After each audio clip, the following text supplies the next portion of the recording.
Hello बच्चों, कैसे हैं आप बच्चों। मेरा नाम है टुनटुनी और आज मैं आपको टूनी चिड़िया की कहानी सुनाने जा रही हूँ। बच्चों, इस कहानी में टूनी चिड़िया ने अपनी सूझबूझ व अपनी साथियों की मदद से कैसे एक बड़े से हाथी को उसकी शैतानियों के लिए सबक सिखाया, यह आपको जानने को मिलेगा। कहानी बड़ी ही मज़ेदार है। तो चलिए बच्चों, टूनी चिड़िया की कहानी शुरू करते हैं। एक जंगल में एक चिड़ा और चिड़िया रहते थे। चिड़ा का नाम टुनटुन था और चिड़िया का नाम टूनी था। दोनों बड़े ही मज़े से अपने घोंसले में पेड़ की डाल पर रह रहे थे।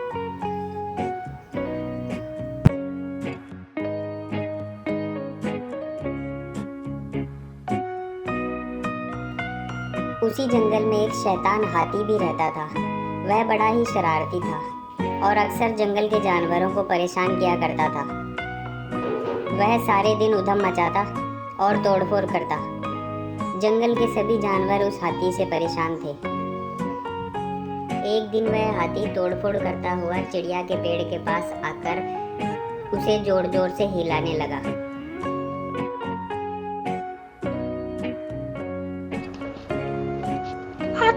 हाथी भैया रुको, इस पेड़ को जोर से मत हिलाओ हाथी भैया।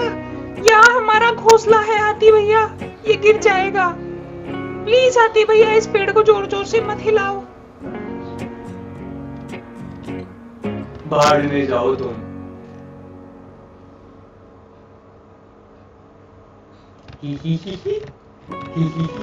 बाहर में जाओ तुम।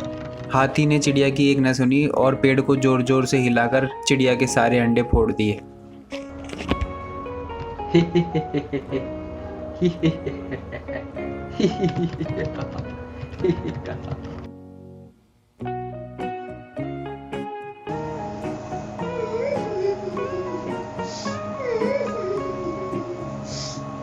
अरे ये टूनी को क्या हुआ?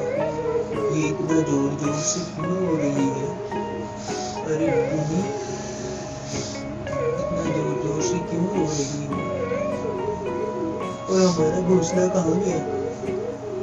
टूनी, ओ टूनी, हमारा घोंसला कहाँ गया और तुम इतनी जोर जोर से क्यों हो रही हो? टूनी बोलो, टूनी चुप हो जाओ, टूनी बोलो।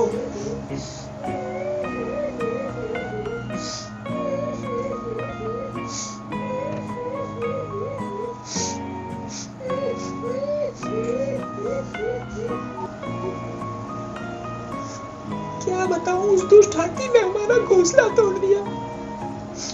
मैंने उसे लाख विनती की कि इस पेड़ को जोर जोर से मत हिलाओ, लेकिन वो नहीं माना।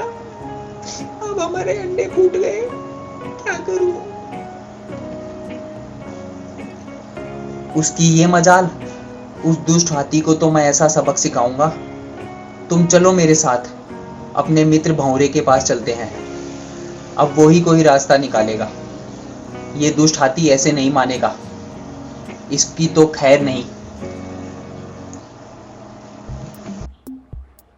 अब टुनटुन और टूनी दोनों मिलकर भंवरे के पास चल दिए।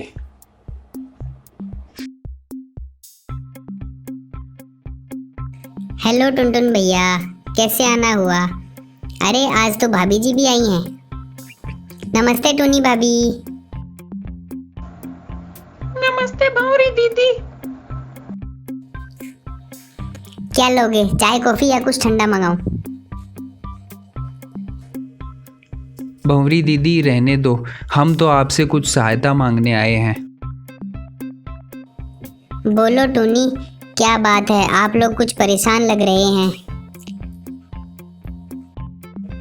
भंवरी दीदी, उस दुष्ट हाथी ने हमारा घर उजाड़ दिया। मैंने उससे काफी विनती की थी, लेकिन उसने एक न सुनी और हमारे घर को तोड़ दिया। हमारे अंडे फूट गए। यह सुनकर भंवरी को गुस्सा आया। इस हाथी को तो सबक सिखाना पड़ेगा। चलो मेरे साथ, मेरे दोस्त कटफोड़े के पास चलते हैं। अब भंवरा, टुनटुन और टूनी तीनों मिलकर कटफोरे के पास चल दिए। अब टुनटुन, टूनी और भंवरी सभी मिलकर कटफोड़े के पास गए और कटफोड़े को सारी बात बताई। इस हाथी की तो मैं, चलो मेरे साथ, मेरे दोस्त मेंढक के पास चलते हैं। अब सभी मिलकर मेंढक के पास गए और सारी बात बताई। देखो, हम सभी आकार में छोटे हैं, हम हाथी से सीधा मुकाबला नहीं कर सकते, हमें योजना बनानी होगी और मेरे पास हाथी के लिए एक योजना है। सबसे पहले हम हाथी के लिए एक बड़ा सा गड्ढा खोदेंगे। उसके बाद जब हाथी गड्ढे के आसपास होगा तब भंवरी दीदी आप इस हाथी के कान में गुनगुनाना और उसे सुला देना। जब हाथी सो जाएगा तब कटफोड़े भैया आप इसकी दोनों आंखें को चोंच से फोड़ देना। इसके बाद जब हाथी पानी के लिए इधर उधर भागेगा तब मैं गड्ढे के पास टर्रा कर उसे गड्ढे में गिरा दूंगा। इस तरह हमें हाथी से छुटकारा मिल जाएगा। तो चलो शुरू करते हैं। अब सब जंगल में गड्ढा खोजने लगे और उन्हें जंगल के बीच में ही बड़ा सा गड्ढा मिल गया। अब वे इंतजार करने लगे। एक दिन हाथी भी घूमता हुआ गड्ढे के पास आ गया।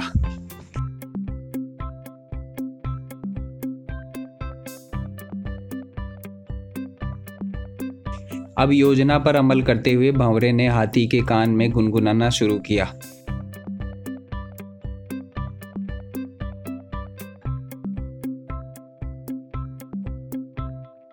और हाथी को सुला दिया। इसके बाद कटफोड़े ने हाथी की आंख फोड़ दी। अब हाथी इधर उधर भागने लगा। अब मेंढक ने गड्ढे के पास टर्राना शुरू किया और हाथी मेंढक की आवाज़ सुनकर पानी समझकर गड्ढे की ओर भागा और गड्ढे में गिरकर मर गया। इस तरह से टुनटुन और टूनी ने हाथी को सबक सिखाया और हाथी से छुटकारा पाया।